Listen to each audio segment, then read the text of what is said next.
오늘 우리에게 주신 하나님의 말씀은 신약성경 고린도전서 11장 33절, 34절 말씀입니다. 그런즉 내 형제들아 먹으러 모일 때 서로 기다리라. 만일 누구든지 시장 가거든 집에서 먹을지니 이는 너희의 모임이 판단받는 모임이 되지 않게 하려 함이라. 그 밖의 일들은 내가 언제든지 갈 때에 바로 잡으리라. 아멘. 우리는 신앙생활하면서 의미를 잃어버린 형식적인 행위를 조심해야 합니다. 의미는 잃어버린 채 겉으로 드러나는 행위에만 집착할 경우 형식적인 신앙인 겉과 속이 다른 외식하는 신앙인이 될 수 있습니다. 무엇보다도 겉으로 드러나는 형식적인 행위에만 집착할 경우 바리새인이나 서기관들처럼 율법의 근본인 사랑을 잃어버린 채 자신은 의롭다라는 그 착각 속에서 다른 사람에 대하여 쉽게 비난하고 판단하고 정죄하는 죄를 범할 수 있습니다. 그러므로 신앙생활함에 있어서 중요한 것은 어떤 행위를 하느냐 하지 않느냐라는 것이 아니라 그 행위에 담긴 의미가 무엇인지, 그 행위를 통하여 하나님께서 원하신 것이 무엇인지 바로 아는 것입니다. 우리 개신교에서 중요하게 생각하는 성례전에는 세례와 성찬이 있습니다. 이 두 가지는 모두 예수님께서 이 땅에 계실 때 직접 행하셨고 또한 우리에게 행하라고 명령하신 거룩한 예식입니다. 그래서 우리 개신교에서는 이 성찬과 세례를 매우 중요하게 생각하며 행하고 있습니다. 세례의 형식적인 면에는 크게 두 가지가 있습니다. 침례교와 같이 실제로 세례받는 사람의 몸이 물에 완전히 잠기는 것과 또한 장로교 등의 교단에서 행해지는 머리에 물을 찍는 두 종류입니다. 지금은 교단에 관계없이 침례교뿐만 아니라 장로교에서도 또한 순복음 등에서도 세례받는 사람의 몸을 물에 완전히 잠기게 하는 침례를 행하기도 합니다. 둘 중에 어느 것을 행해도 관계없습니다. 이 둘은 형식적인 차이일 뿐 그 본질적인 의미는 같습니다. 지난 고난주일에 호주교회 예배를 참석했는데 그날 침례를 행하였습니다. 예배당 앞에 침례를 받을 수 있는 장소를 설치하고 침례를 집례하는 목회자와 또한 침례를 받는 사람이 모두 침례를 위하여 물을 채운 장소에 들어갔습니다. 침례를 위한 간증을 하고 또한 신앙 고백을 한 후에 목회자가 침례받는 사람을 물속으로 완전히 뉘었다가 일으켰습니다. 물속에 완전히 빠졌다가 다시 건짐을 받은 사람은 말 그대로 죽었다가 다시 살아나는 것처럼 기쁨과 감사가 가득한 모습이었습니다.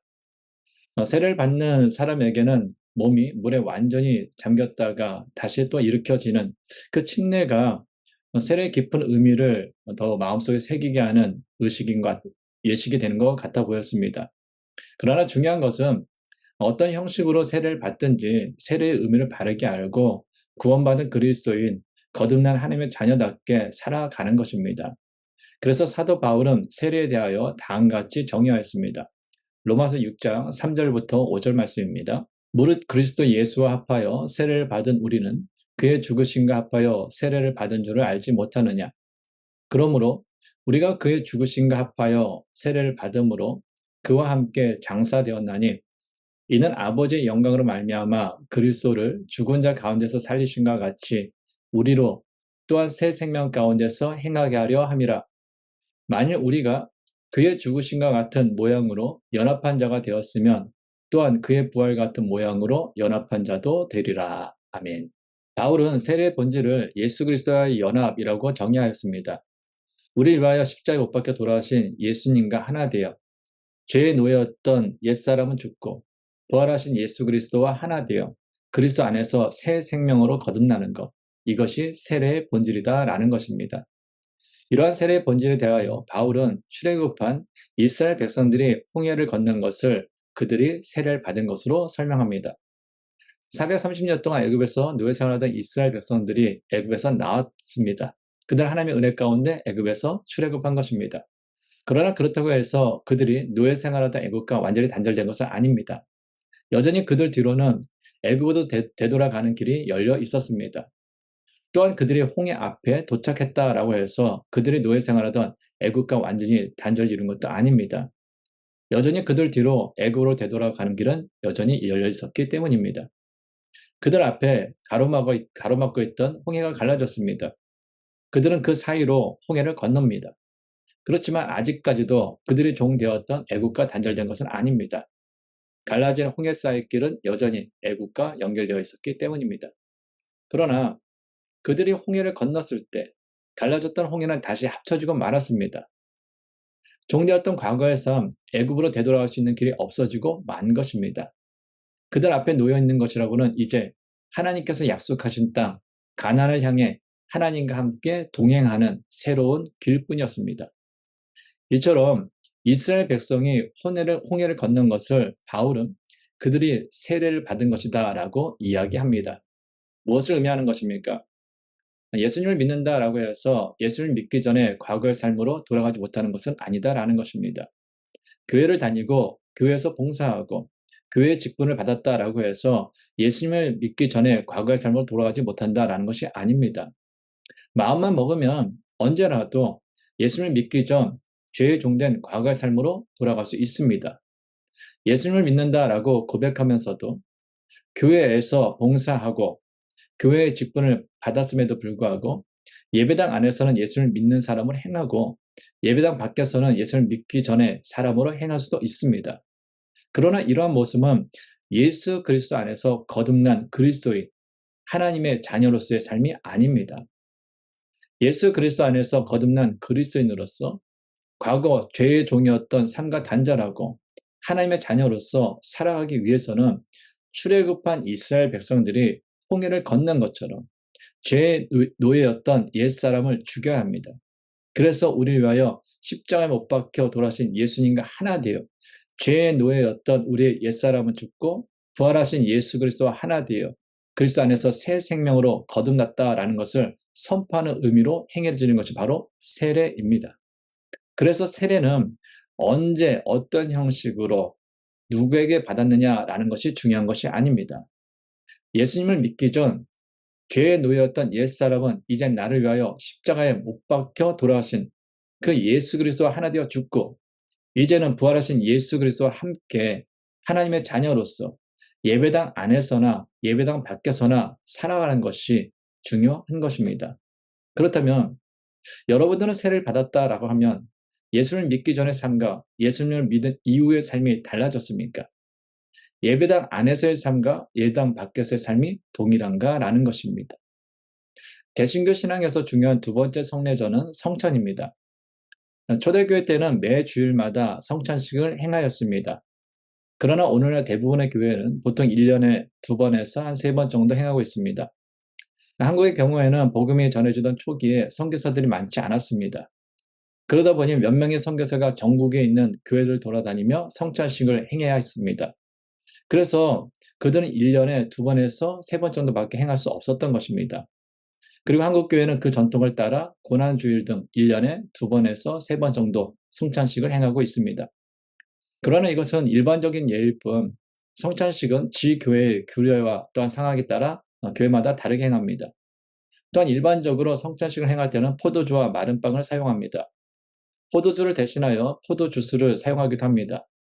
지난번에 참석했던 호주교회에서는 마른빵 대신 크래커를 사용하였습니다. 지금까지 수많은 성찬식에 참여하고 또한 성찬식을 집례했지만 빵 대신 크래커를 사용하는 경우는 처음이었습니다. 이것을 통해서도 알 수 있는 것은 성찬에서 중요한 것은 1년에 몇 번 행하느냐, 무엇을 사용하느냐와 같은 형식이 아니라는 것입니다.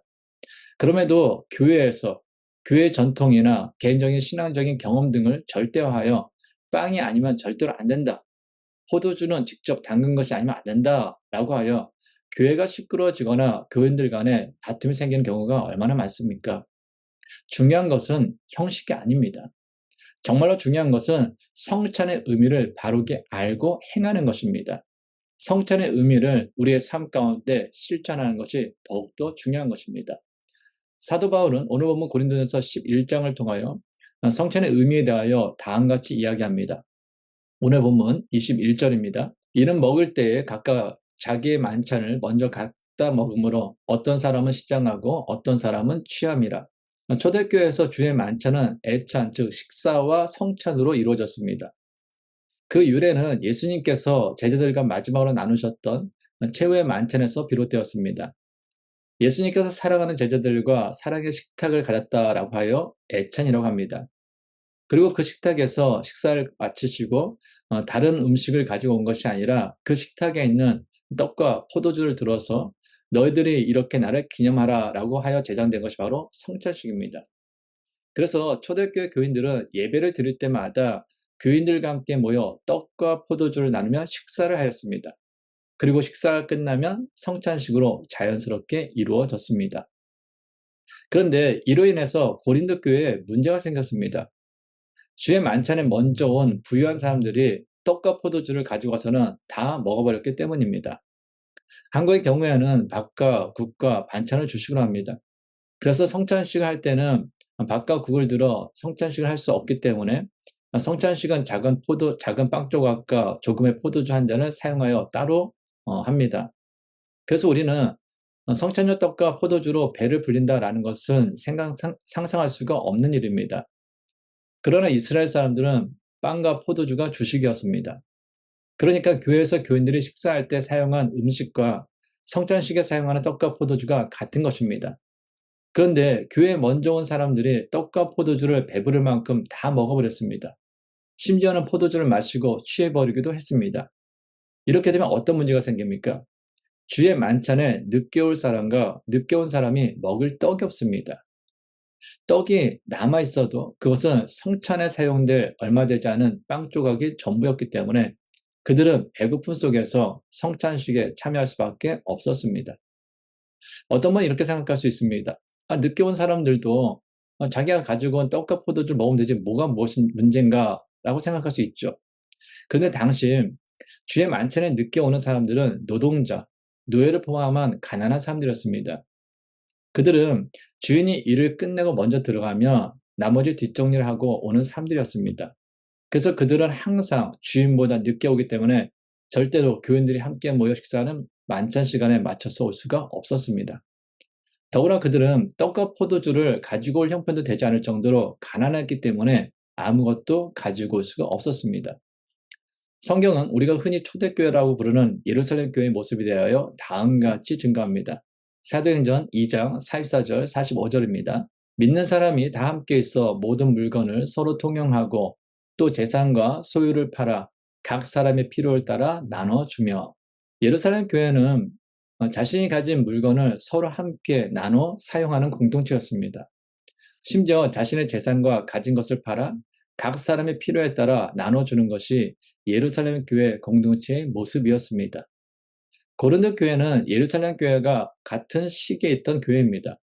그러므로 고린도 교회의 기본 정신 역시 내 것을 다른 사람과 함께 나눈다라는 그 나눔의 정신이었습니다. 그래서 부유한 사람들이 만찬에 사용할 떡과 포도주를 넉넉하게 가지고 왔던 것입니다. 그럼에도 고린도 교회의 부유한 사람들은 자기들끼리 당을 만들고 가난한 사람들을 배척하였습니다. 그들은 주의 만찬에 늦게 오는 가난한 사람들을 배려하지 않고 자신들이 가져온 빵을 자기들끼리 배부르게 먹고 포도주를 다 마셨습니다. 심지어 너무 마셔서 취하기도 했습니다. 그래서 부유한 사람들은 배부른 상태에서 성찬을 행하고 가난한 사람들은 굶주린 상태에서 성찬을 행하였습니다. 이것은 주님께서 원하셨던 성찬의 모습도 아닙니다. 이것은 교회의 모습도 아니죠. 그래서 사도 바울은 이들을 다음같이 책망합니다. 오늘 본문 22절입니다. 너희가 먹고 마실 집이 없느냐? 너희가 하나님의 교회를 업신여기고 빈곤한 자들을 부끄럽게 하느냐? 내가 너희에게 무슨 말을 하랴? 너희를 칭찬하랴? 이것으로 칭찬하지 않노라. 부유한 너희들이 늦게 오는 가난한 사람들을 생각하지 않고 모든 음식을 먹고 마시는 것은 하나님의 교회를 업신여기는 것이고 또 너희들보다 가난한 사람들을 멸시하는 것이다 라고 사도 바울은 책망하였습니다. 교회에서 먹는 주의 만찬의 의미는 먹고 마시는 것이 아니기 때문입니다. 먹고 마시는 것이 목적이라면 집에서 먹고 마시면 되는 것입니다.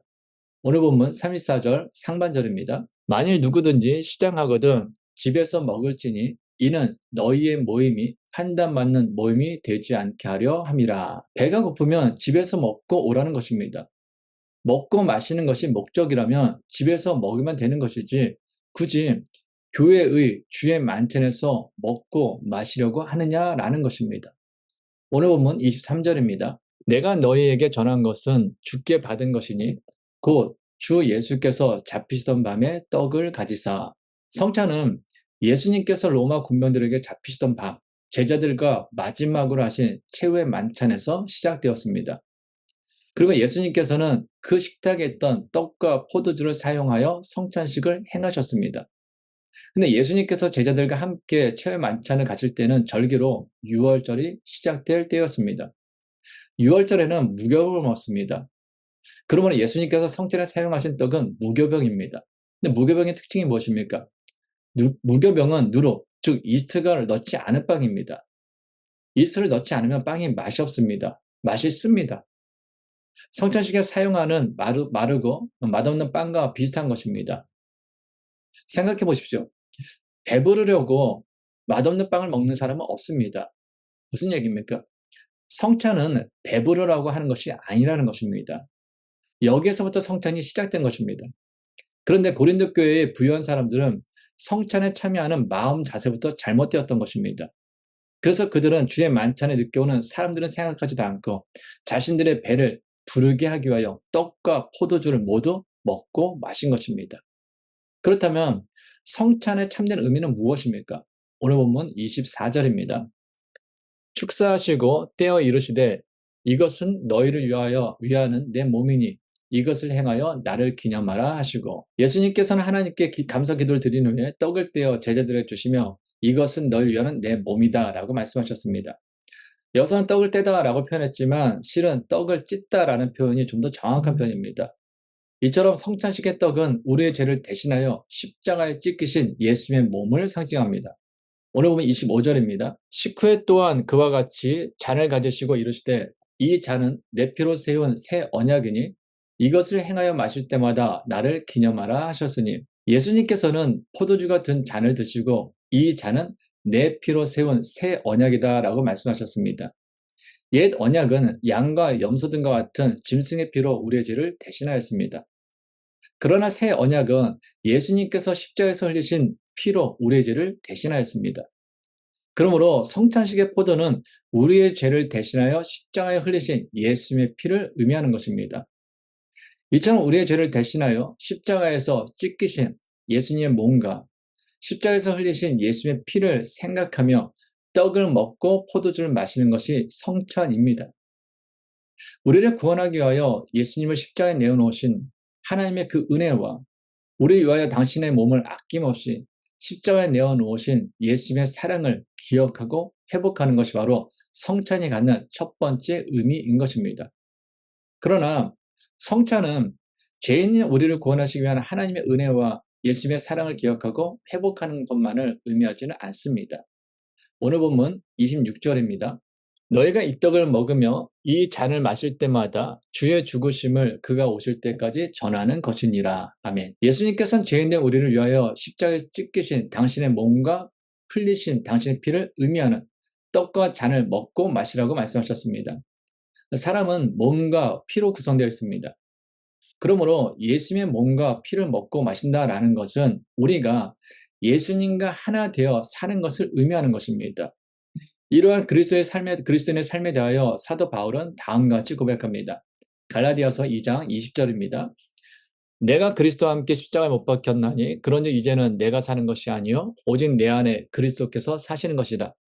이제 내가 육체 가운데 사는 것은 나를 사랑하사 나를 위하여 자기 자신을 버리신 하나님의 아들을 믿는 믿음 안에서 사는 것이라. 아멘.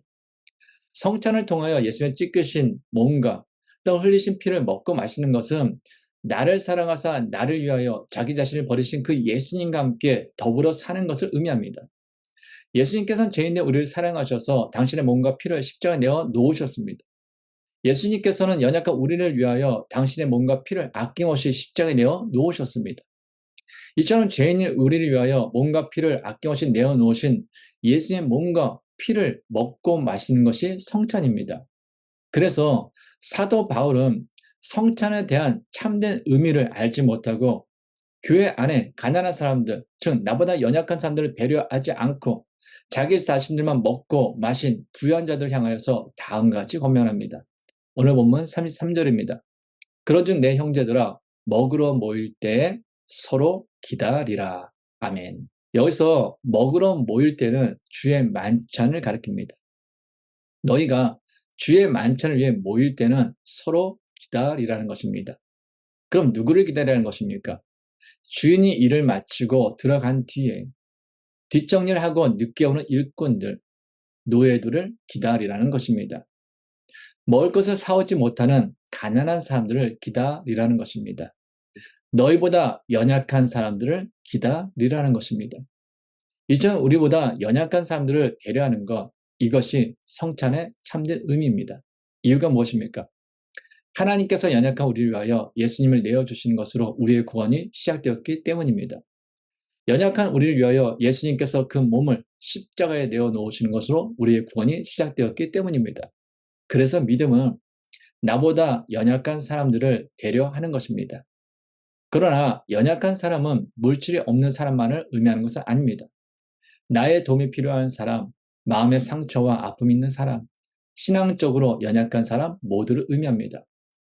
또한 연약한 사람, 교인들에게만 해당되는 것이 아닙니다. 교회 밖의 모든 연약한 사람들에게 해당되는 것입니다. 그러므로 우리는 교회에서뿐만 아니라 가정에서, 직장에서, 학교에서, 또한 사회에서 나보다 연약하여 나의 도움이 필요한 사람, 그들을 배려하는 삶을 살아가야 합니다. 예수님께서 연약한 우리를 위하여 희생하셨듯이 우리 또한 연약한 자를 위하여 배려하는 삶을 살아야 합니다. 그것이 바로 우리를 위하여 당신의 몸을 십자가에 내어놓으시고 우리를 위하여 거룩한 보혈을 흘리신 예수님을 믿음으로 세례받고 성찬에 참여하는 구원받은 하나님의 자녀로서 우리가 이 세상 가운데 보여야 할 믿음인 것입니다. 하나님 아버지, 하나님께서는 저희의 연약함을 보시고 저희를 위하여 이 땅에 예수 그리스도를 보내시고 십자가에 내어놓으심으로 저희를 죄 가운데서 구원하시고 자녀 삼아 주셨습니다. 그러므로 이제 저희도 하나님의 은혜를 입은 자로서 나보다 연약한 자를 배려하며 살아가게 하옵소서. 이제 우리 주 예수 그리스도의 은혜와 하나님의 크신 사랑과 성령의 교통하심이 하나님의 크신 은혜를 받은 자로서 나보다 연약한 자를 배려하며 도우며 살아가게 원하는 모든 성도들과 가정과 세워주신 기업 위에 이제부터 영원까지 함께 하시기를 간절히 축원하옵나이다. 아멘.